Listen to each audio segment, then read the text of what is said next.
Really, they were just going to allow all of a sudden you'd be shopping at a grocery store and maybe pick up a steak, and it may or may not be the offspring of a cloned animal, and nobody would know. That's essentially what was going to happen.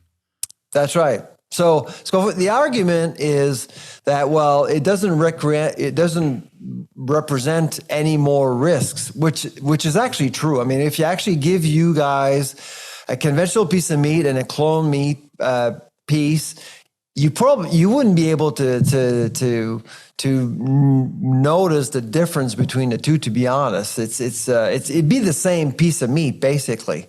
But in 2025, that's not really the argument here. The argument is about transparency. But the other issue that I think is much more concerning for industry is that, I mean, if your intent is to optimize your genetic practices within the livestock industry, you will potentially save some money, and you basically make the entire industry much more effective.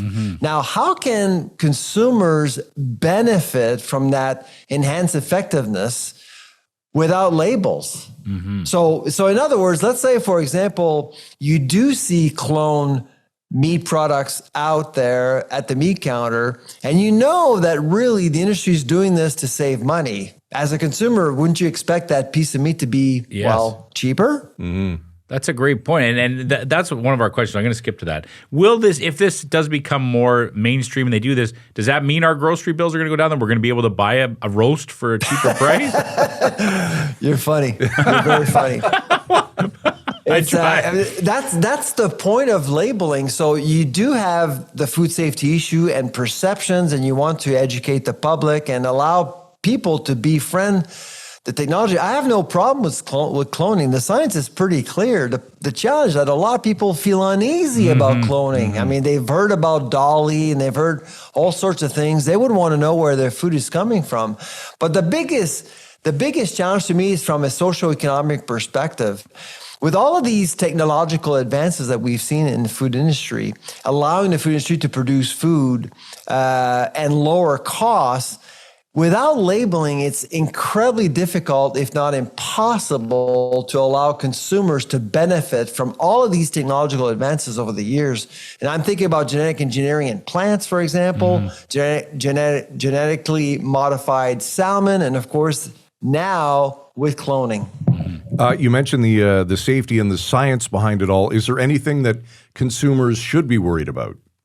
Well, I mean, if you're an animal welfare activist, or if animal welfare is really something that you absolutely care about, you'd be concerned about cloning, because cloning is not, well, perfect. There's some trial and error. I mean, you don't always succeed in labs. If you know a little bit about cloning, you'll know that sometimes they are failures, and so embryos don't develop, and you have malformations of animals and things like that. But and in livestock industry, cloning is about getting to the perfect animal. And the other concerns around, for biologists, for example, the purists out there thinking, well, if we're recreating, the same animal over and over again, it's like monoculture in livestock, really, with no genetic diversity. And that's why artificial insemination is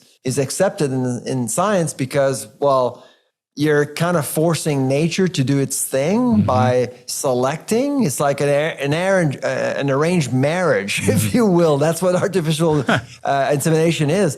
With cloning, you're recreating the same animal. So in a few years from now, we'll see the same animal with the same DNA out there. Who knows? It's fascinating. Did we go down so many rabbits? This is a fascinating conversation. Doctor, can I ask you, there are different rules in different countries. I think this has been around in the United States for a long time, but not in Europe. Is that correct? That's right. So in New Zealand, Australia, it's allowed in the US as well. You see, in Europe, they have a different way to assess risks. So in Canada and the US, we look at the outcome. So the focus is on the outcome. Does the product look is the same as the conventional product? And if it's the same, then it's not considered as novel. In Europe, they look at the process. And obviously cloning is very different than artificial insemination or other processes as well. So that's why they've been way more reluctant around genetic engineering in general. What's been fascinating is since you have come out to talk about this issue and made it public, there's been quite the reaction on social media, like you talked about, and some of it from some of it from the United States, where people were shocked to discover that this has been a rule for so long there. For so long, yeah, absolutely. I honestly, I'm a little bit.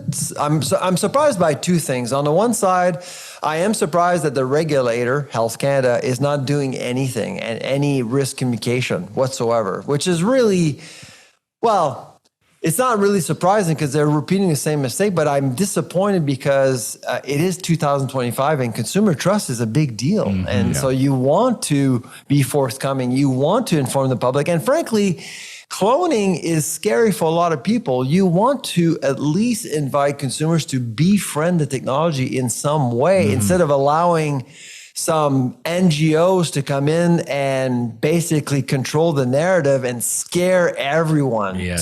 My intent is not to scare anybody. The science is pretty clear. This is about respect towards the consumer in the end. That's really what it's all about.